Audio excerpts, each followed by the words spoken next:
May Allah inshallah accept our prayers, our amal, our mourning for Abu Abdullah inshallah, and make this gathering zakhira and reward for dunya and akhirah inshallah, with the barakat of salawat ala Muhammad wa ali Muhammad.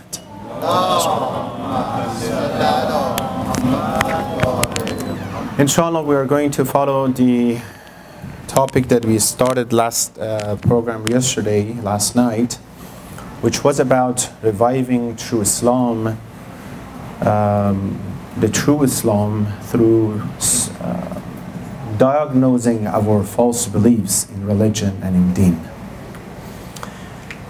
We mentioned that the whole story of Imam Hussein والسلام, and Karbala, it's so unique by its nature that needs years and years of studying it to realize and understand what is the secret behind the success of this event, that 1,380 years after Ashura, not only it doesn't fade, it's getting stronger and stronger.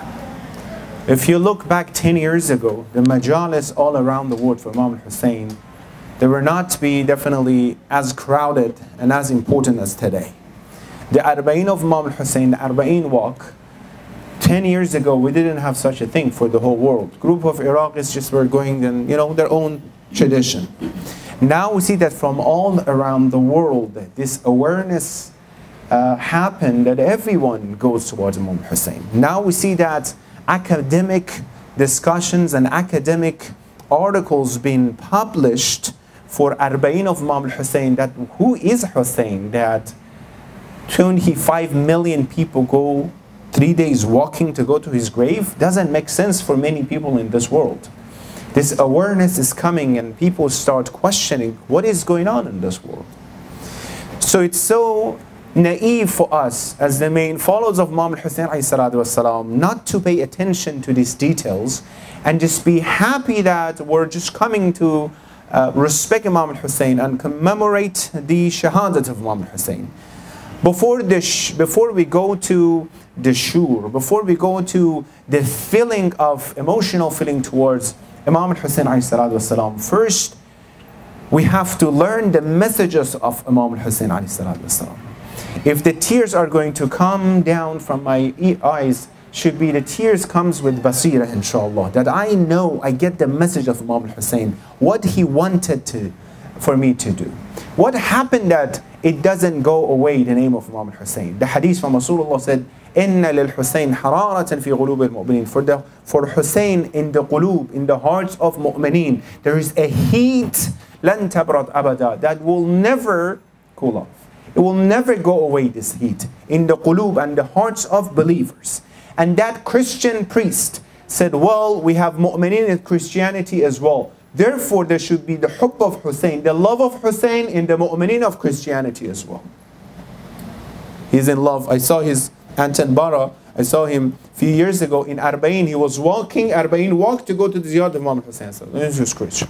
But what's going on around? We don't have such a things that in one school of thought, part of one religion, something happened, an event, someone becomes so famous that the whole world from all other religions are affected and influenced by that positively.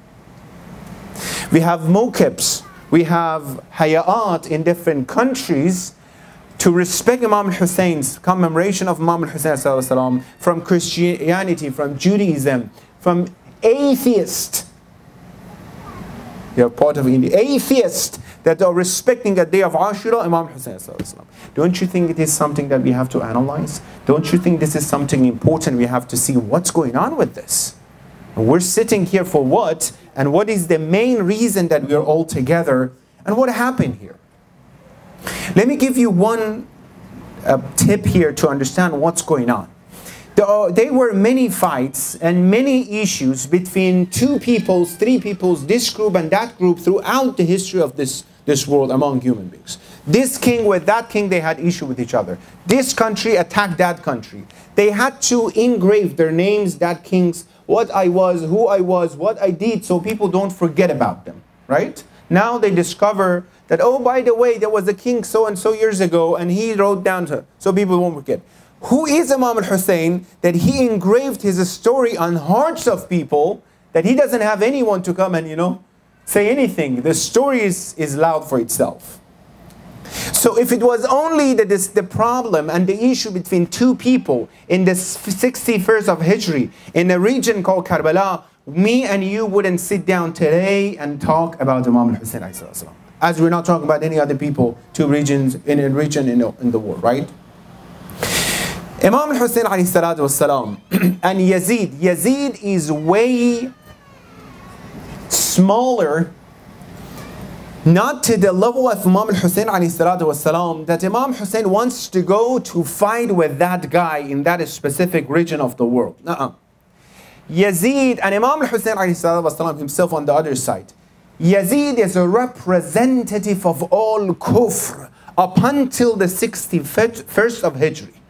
Yazid is a representative of the path of Namrud, of the path of Pharaoh, of the path of all wrongdoings and zulumat and darkness that you can imagine. He is a representative of all kufr and disbeliefs and oppression until the 61st of Hijri. Imam al-Hussein he's not just Imam al-Hussein, he's a representative of all khair and goodness. He's a representative of path of Adam and Nuh and Musa and Isa and Ibrahim and Muhammad sallallahu alaihi wasallam. Now we're talking about the confrontation of khair and shar. This is something that happens from the first day in this dunya. Habil and Ghabil, right? This is the confrontation of khair and evil. Now we're not talking about two individuals. We're not talking about Yazid in front of Imam Hussein. Yazid was defeated by Zainab salamun alayha. That when she gave the lecture in the palace of Yazid, he was like, am I captured or you're captured? She revealed the tyranny of the government of Bani Umayyah and everything. That's why after that, 2 years after the Shahada of Imam Hussein, Yazid was gone. He's way, out of this question that he is standing for Imam Hussein, not himself, not Muawiyah, not Bani Umayyah, none of these things.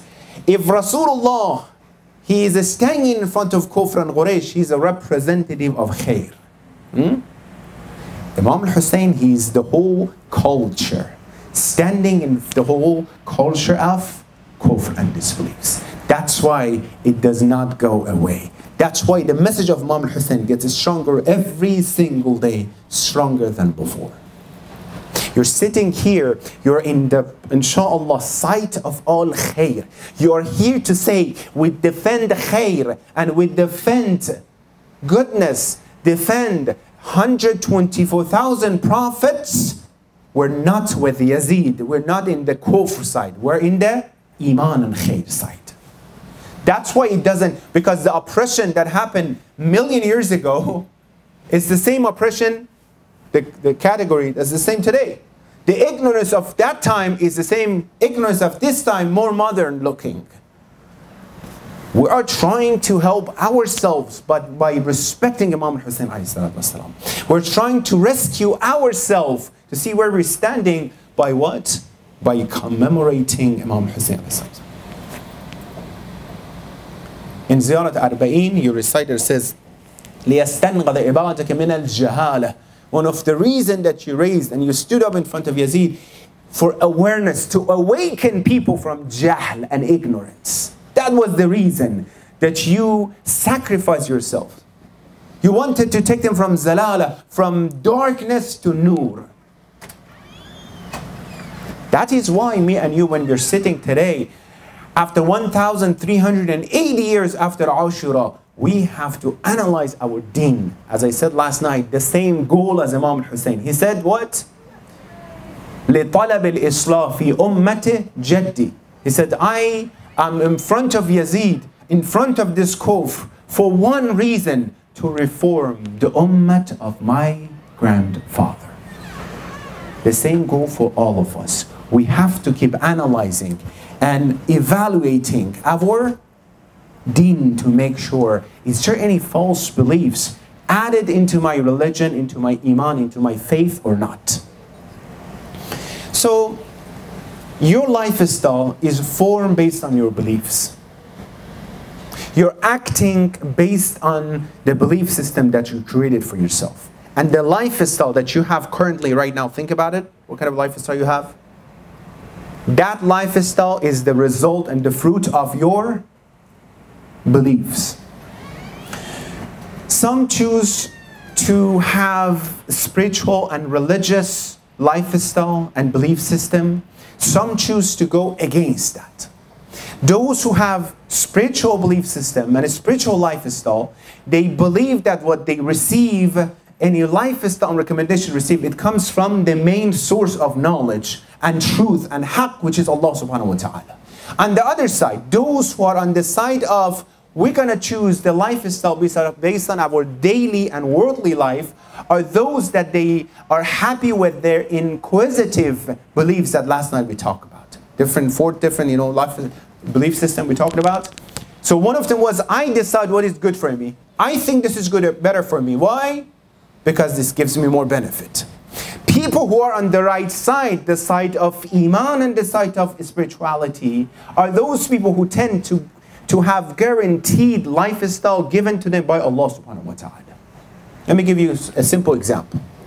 A person who is spiritual, a person who chooses Islamic and a spiritual lifestyle, everything for him and her should be meaningful by Allah subhanahu wa ta'ala.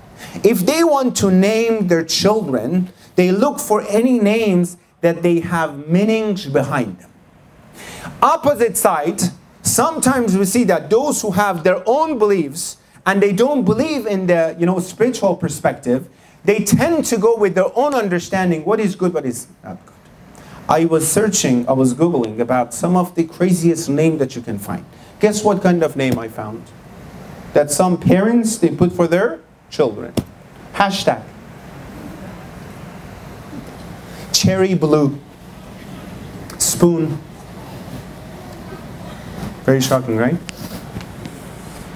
Trashina. Google it. You see, you're laughing, many of you guys? Well, some people, they believe in it. They believe this name is the best name that they can. Where this lifestyle, where this understanding comes from, that you go so low compared to someone like yourself. That simple example, when you want to name your child, you name after someone who has a great history. You want that person to become someone like that. And it's about all religions, by the way. Other mu'mineen, other believers in other religions, they tend to do the same thing. So this is one of the biggest differences between these two. Therefore, our lifestyle are formed by our belief system.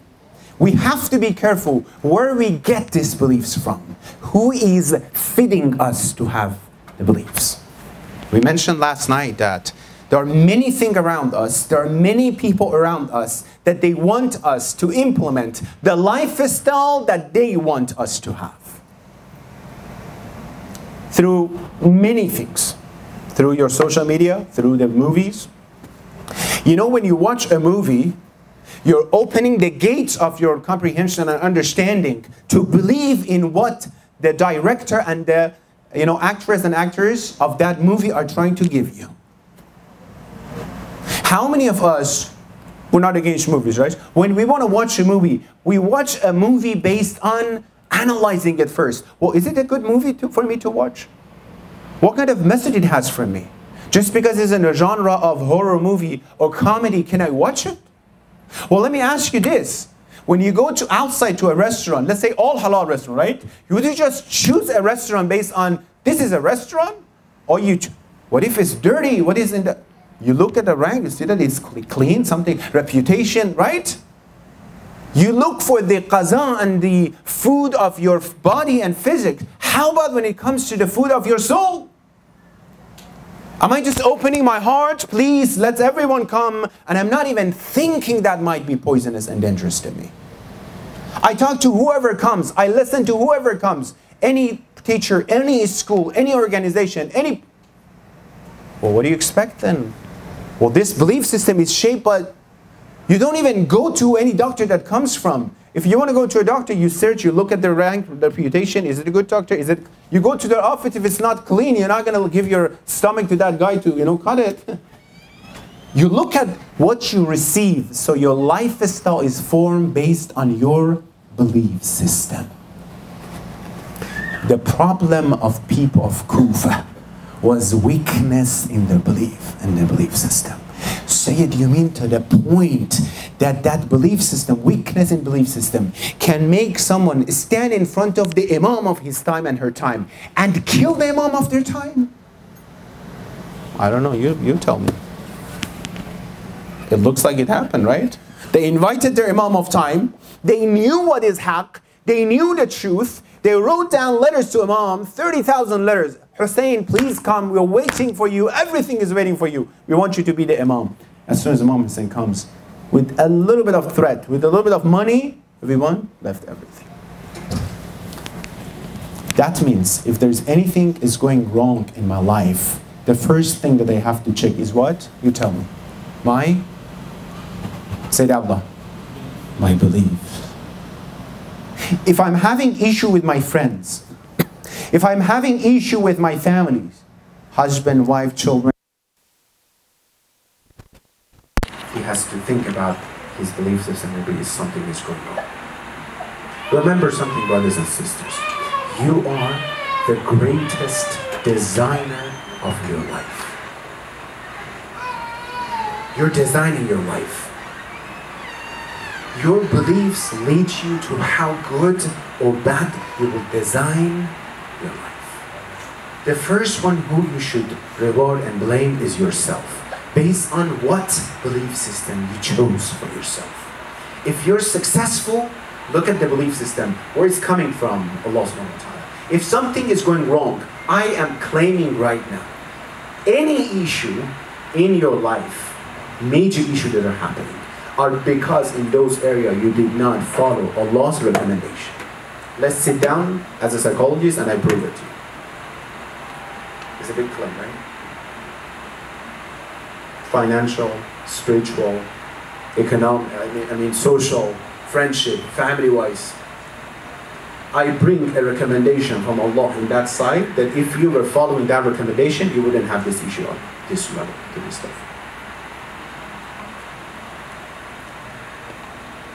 The beliefs play a huge role in our life. Imam Hussein alayhi salatu wassalam, he stood in front of 30,000 soldiers of Yazid because of what?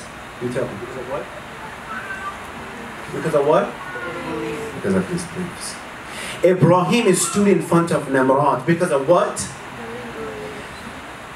Musa stood in front of Pharaoh because of what? Beliefs. If our beliefs are not strong enough, when it comes to the tyrants of our time, you might be standing at the side of Yazid. Very logically, we just proved it, right? We're not emotional right now. Y'all Hussein, we're talking an academic discussion together. And false beliefs leads to superstitions in life. The most dangerous superstitions are spiritual or religious superstitions. The most dangerous.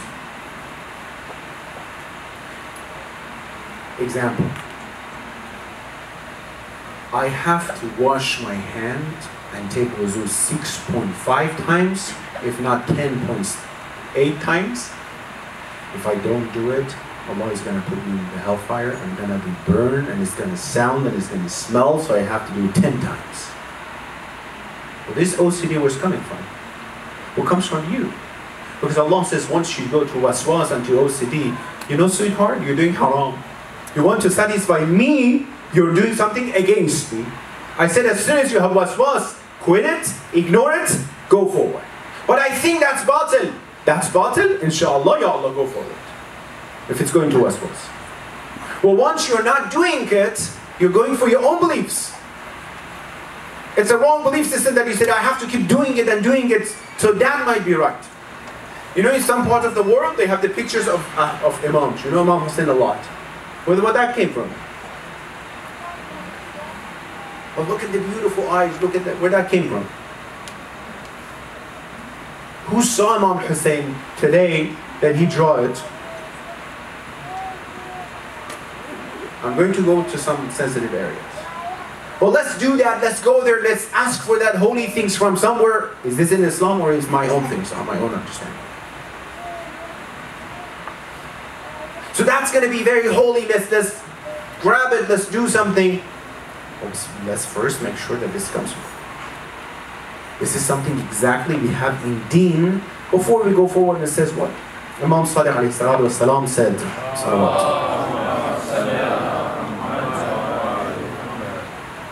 Imam Salih says, oh Allah, Imam, immaculate Imam is saying, look at this, this is our job. Show me the truth, right and haqq, as it is, so I follow it. Show me the haqq as it is, exactly so I can follow that haqq. And show me false and batil as it is, so I can avoid it.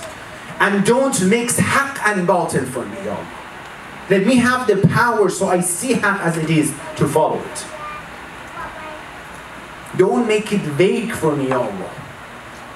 The problem of people of Kufa, that they killed their Imam, was the mixture of haqq and batil in front of them. Well, they were saying that Hussein is coming, well, he's a very nice person, and he's from that family, yeah. Well, but Yazid has a power as well. They're saying he is the Khalifa of Rasulullah as well. And there's some, speakers are going on the member and talking good about Yazid so much. Well, we know Imam Hussein, but here, haqq and batil is mixed. Let me give you a good example. Salawat Muhammad wa Muhammad. Ammar Yassin. Ammar, one of the greatest companions of Rasulullah. Look what happened to him. He was helping Rasulullah to make the Masjid al-Nabi, the main masjid. He came to Rasulullah, he complained, Rasulullah, what's going on? They are, oppressing me. They're giving me the big loads of materials, the heavy ones, and they're taking the smaller ones and lighter ones. This is oppression. Rasulullah smiled at him, he says, I know. And he said in a statement, Rasulullah, he said, the group of fa'atun baghiyah, oppressors who are on the wrong side will kill Ammar. Those oppressors and tyrants, they will kill Ammar Yassin. Go all the way after the Imam Rasulullah to the time of Siffin. The war between Amir al-Mu'mineen and who? And who? Muharam. Ammar Yassin were killed in that army. And he was defending Amir al-Mu'mineen, Imam Ali. Well, as soon as that happened, everyone started talking about, even in the army of Muawiyah, oh Allah, Rasulullah, remember what he said? The companion of Rasulullah is still in the army of Yazid and Muawiyah and Amir al-Mu'mineen. Oh, do you remember Rasulullah said that? Who is going to kill Ammar? Muawiyah went to Amr al-As and says, Ya Allah, help me. We're being defeated because they are remembering the hadith of Rasulullah. And who's going? Look at the shaitan, what shaitan can do. Look how cunning they can be. Omar Amr al-As, he was very cunning. He came and says, well, you have to think about, he took this message and he led everyone to talk about this message. Well, you have to see who brought Ammar Yasir to the fight. Ali, he brought him, so Ali killed him. He mixed haqq and batil. And it just takes some weak ignorance to think about, well, let me think about it now. They're always ignorant that they want to think about it. Well, what should I say? If that's the case, then who brought Muslimin into the war? Rasulullah or Abu Sufyan? So all the shuhada of Islam, Imam Rasulullah, he's killing them. He's in charge of their death and their martyrdom, right? Then if Ibn Abbas, then if the uncle of Rasulullah, if all the shuhada of Islam, they came to fight with kufr, whose fault is it? Rasulullah, because he brought them. People don't mind to think about it. What is Mu'awiyah saying? When haqq and batil is mixed in your society, you look around and you says, well, everyone is good. You have to love everyone from that sake, and you have to accept everyone's lifestyle and everything. Be careful. Don't be deceived by the lifestyle and the beliefs that some people are going to feed you with. And you might not be aware of that.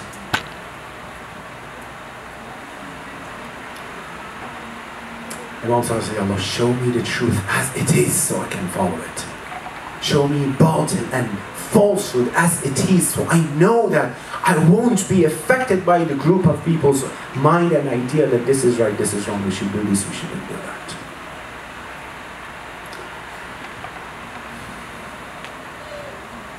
This is the mission of all Anbiya and Awliya, to bring this awareness to people, to let people think about this. Let me tell you what, well, academically, we're going to discuss this. What happens that people, sometimes they know something is haqq, but they don't follow it. People of Kufa. When we talk about people of Kufa, don't think that I'm taking you to 380 years ago. No. I'm taking you back to get lessons for current time. Because history proves that it repeats all the time. Specifically, Imam Hussein's story, which is not for that time, which is not belong to Shia, which is not belong to Muslim, which is not belong to group of people, it belongs to the whole humanity. Huh? Which Gandhi, who is a Hindu, he's affected by Imam Hussein. Many of you guys, you know what he said, right? Nelson Mandela, he's affected. They're saying that Hussein, his story is different. We are inspired by him. What happened that people make this mistake? It's an academic discussion on which papers, very important. There's a difference between knowledge, awareness, and beliefs. Many people, they don't have knowledge. We're not talking about them. Beliefs comes from knowledge. Many people have knowledge, but they don't believe in their knowledge. They don't believe in knowledge. Well, I know that this is correct, but, well, I still don't believe in it. They ignore it. They ignore the knowledge they have. They don't want, sometimes purposely, some not purposely, they don't want it to go to the level of belief system, because they know if they believe in it, they have to do what? You tell me, they have to do what? They have to act upon it, amal. Well, I had a youth came to my office, different discussion, psychological issue she had. And she told me, oh, I'm still waiting to study Islam for some reasons because I'm afraid of the result. Like, what is, you're afraid of what? Well, if I prove it, what if I find the truth? So I have to have this and that and that. I'm like, so you're avoiding the truth, you're avoiding haqq because you're afraid of something good comes to you? So it's exactly like this. Well, I'm avoiding doctors before if I go to the doctor, they might tell me I need surgery, right? So better not to go to the doctor. Just think about those things that we know about Islam. Those things we know that Allah told us to do. Allah told us go away from them. Do we act upon them? Let's say I just know 20%. No. I know 5% about Islam. Am I acting 5%, 4% about that 5% or not? What do you mean? I mean this. Do you think the companion of Imam Hussein, the soldiers of Imam Hussein, they were a group of scholars and maraja and mashallah, all infallibles? Who? The slave of Abada, the businessman. The other guy is just have his own business. The other one is a shepherd. The other one. Simple people. Very important and famous people, but simple people. Believe me. Maybe as much as you know today about Islam, because of all these years of progression and improvement of Islam, they didn't know that much about Islam, and they didn't know that much about hadith and ahkam and everything. What is the difference? Imagine Bilal Habashi, the Muazzin of Rasulullah, the Shuhada at the time of Rasulullah, how much they knew about Islam compared to yourself? Maybe 1/10 of you, 1/50th of your knowledge about Islam they have, because at that time Islam is not developed yet fully, right? What makes them so successful that today me and you in Ziyarat Waris, what do we say? Ya laytana kunna ma'akum fanafuza fawzan azima. We wish we were with you guys so we could reach salvation. Why did they reach salvation? They acted upon their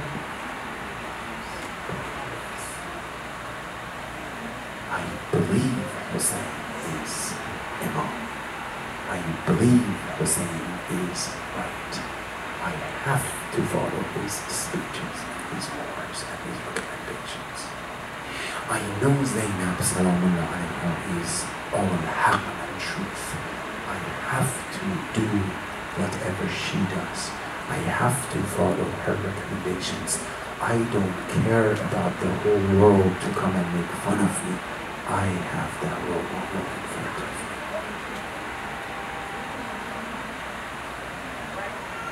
Let me tell you what. I'm going to say something very shocking and maybe interesting for some. If you're not bothered in the path, listen carefully, everyone, listen very, it's very important. If you are not bothered, everyone can hear me? All the way on that side? Not yet? Then I have to yell. Sometimes purposely I go down, but I have to change that lifestyle. If you are not, is that good? If you are not bothered in the path of practicing Islam, something is wrong with that practice. If people in this country, if you don't feel by practicing people will make fun of you, something might not be right. If everything is clear, and everyone around you are very fine, and you're so happy and everything is good, there might be something wrong. If you don't feel that I am on campus right now, and my salat, I have to pray. This is struggle that I have to pray, but people are going to look at me. Or they don't look at me. Somewhere that they don't look at me, right? If you don't have this struggle, then I ask you, what is your belief about salat?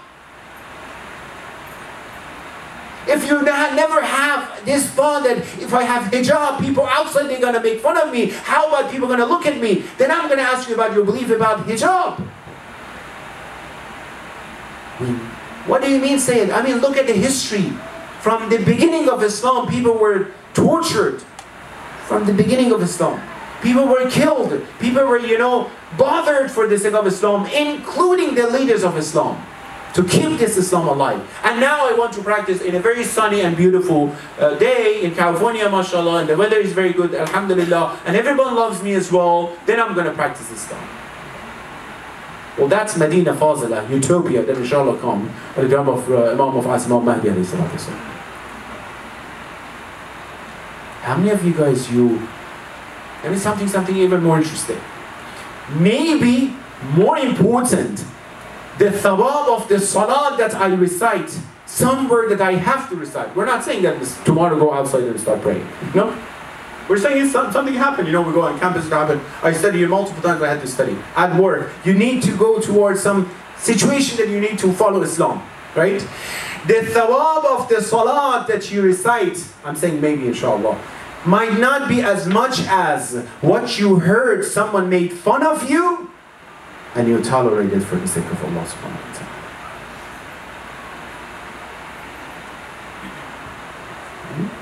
My beliefs is that. We said knowledge should goes to what? To action, to belief system. Let me give you a good example. Sometimes you purposely ignore your knowledge. Someone who his or her loved one passed away. They're in the status of shock, right? The next status that they've experienced psychologically is what? Who knows? Denial. They deny the truth and the haqiqat. You ask him, I'm sorry that, your loved one passed away. No! Who said my loved one passed away? He's still alive. I know so. He's denying it. She's denying it. Why? They don't want to accept the haqiqat because of the emotional hit that comes to them, right? Any issue that happens, at the beginning we deny. No, that doesn't happen. You know that happened. You just buried him, right? No. So, denial. Sometimes we know haqq. We know the truth. We know what Islam says. But we want to deny it. Who knows that today might be my last day of life? Raise your hand. I always ask this question. Raise your hand if you have guarantee from Allah that you're going to live tomorrow.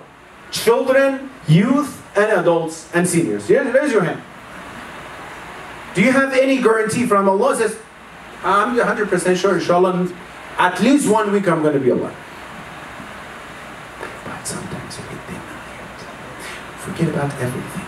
If I just believe in this, that today might be my last day of life, that's enough that I start reforming my life and following Islam and changing for better. If they tell me, I'm going to ask myself, you ask yourself, if they tell me you have 24 hours in this dunya, do whatever you want to do. Maulana, what are you going to do in this 24 hours? How many leftover things you have to finish and to fix?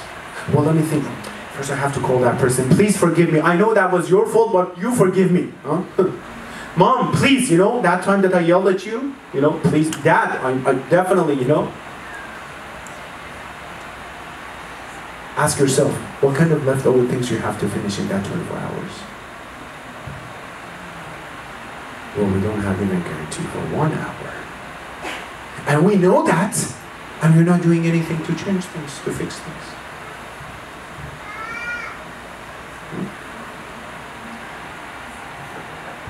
It's difficult to believe in this. Many of these issues because of this. The husband knows that he shouldn't oppress his wife, but this didn't go to become a belief. She knows that she shouldn't, cause issue and problem in the life of the husband and family. Children, they know about parents. Parents, they know, but it's not in the belief system yet to believe in it. Well, I'll tell him, dear friend, if you yell at your father, at least 10 years of your life would be decreased. If you cut tie with your relatives at home, your life is going to be decreased. Then he's going to tell me, she's going to tell me, well, I'm going to go and fix it. I'm going to go and repent to Allah subhanahu wa ta'ala and says, please forgive me. And I'm going to tell me, the hadith says, yeah, Allah will forgive you, but those 10 years are not going to come back. Those are the consequences of your actions. Imagine I put my finger into the fire, right? Then I said, I'm so sorry. I'm really sorry about that. I'm not going to do it again. All right, very good, you're not going to do it again, but your hand is already burnt. The consequences are there. The consequences will stay there, right? So,